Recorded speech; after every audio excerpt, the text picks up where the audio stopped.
Genesis chapter 32 verse 1 hanggang 32. Humanda si Jacob na salubungin si Isayo.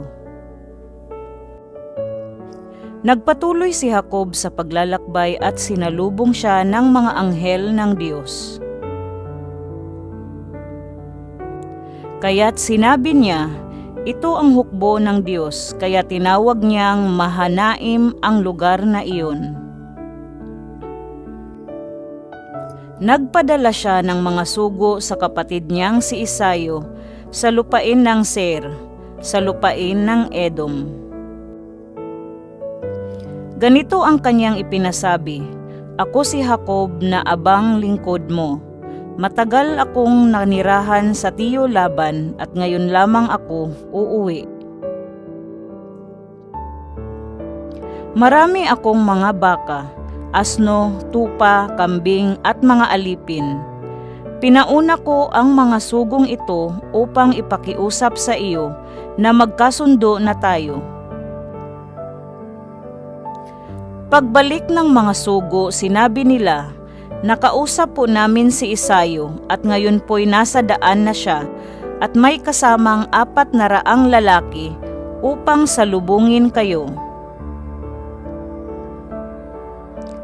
Natakot si Jacob at lubhang nabahala, kaya't pinagdalawa niyang pangkat ang kanyang mga tauhan, pati mga hayop. Upang kung salakayin sila ni Isayo, ang isang pangkat ay makakatakas. At nanalangin si Jacob, Diyos ni Abraham at ni Isaac, tulungan po ninyo ako. Sinabi po ninyong ako'y bumalik sa aming lupain at mga kamag-anak, at hindi ninyo ako pababayaan. Hindi po ako karapat-dapat sa lahat ng kagandahang loob ninyo sa akin. Nang tumawid po ako sa Jordan, wala akong dala kundi tungkod, ngunit ngayon sa aking pagbabalik, 2 pangkat na ang aking kasama. Iligtas ninyo ako sa kamay ng aking kapatid na si Isayo. Nangangamba po akong sa pagkikita namin patayin niya kami pati mga babae at mga bata. Nangako po kayong hindi ninyo ako pababayaan. Sinabi ninyong pararamihin ninyo ang aking lahi, sindami ng mga buhangin sa dagat. Kinabukasan si Jacob ay naghanda ng regalo para kay Isayo. Pumili siya ng 20 barako at 200 inahing kambing, 200 inahing tupa at 20 barako. 30 gatasang kamelyo na may mga anak, 40 inahing baka at 10 toro, at 20 inahing asno at 10 lalaking asno. Bawat kawan ay ipinagkatiwala niya sa isang alipin. Sinabi niya sa kanila, mauna kayo sa akin ngunit huwag kayong magsasabay-sabay. Lagyan ninyo ng pagitan ang bawat kawan. Sinabi niya sa naunang alipin, kung masalubong mo ang aking kapatid at tanungin ka, sino ang iyong Panginoon? Saan ka pupunta? Kaninong mga hayop ito? Sabihin mong ito po'y galing sa inyong lingkod na si Jacob. Regalo po niya ito sa Panginoon niyang si Isayo. Sabihin mo ring kasunod na ninyo ako. Ganito rin ang iniutos niya sa pangalawa, pangatlo at sa lahat ng aliping kasama ng kawan. Ipinasabi rin niya sa mga ito na siya'y kasunod nila.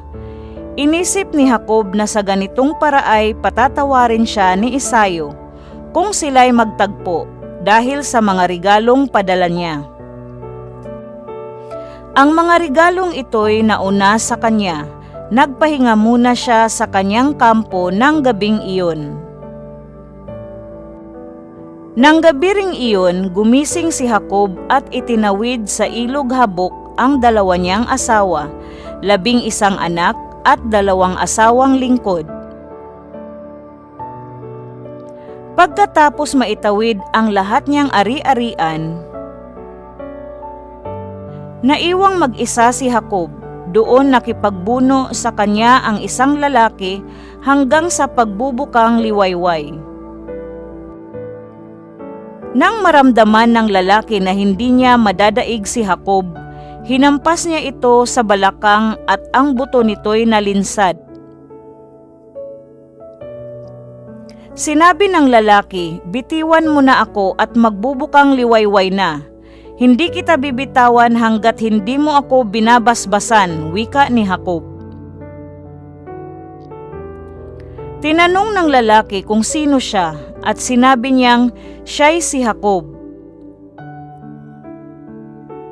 Sinabi sa kanya ng lalaki, "Mula ngayoy Israel na ang itatawag sa iyo at hindi na Jacob, sapagkat nakipagbuno ka sa Diyos at sa mga tao at ikaw ay nagtagumpay."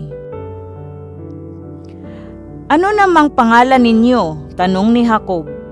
"Bakit gusto mo pang malaman?" sagot naman ng lalaki, at binasbasan niya si Jacob. Sinabi ni Jacob, "Nakita ko ang mukha ng Diyos, gayon pa may buhay pa rin ako," at tinawag niyang Peniel ang lugar na iyon. Sumisikat na ang araw nang umalis siya roon at papilay-pilay na lumakad. Iyon ang dahilan kung bakit hanggang ngayon hindi kinakain ng mga Israelita ang litid ng pigi ng hayop, sapagkat iyon ang bahaging napilay kay Jacob.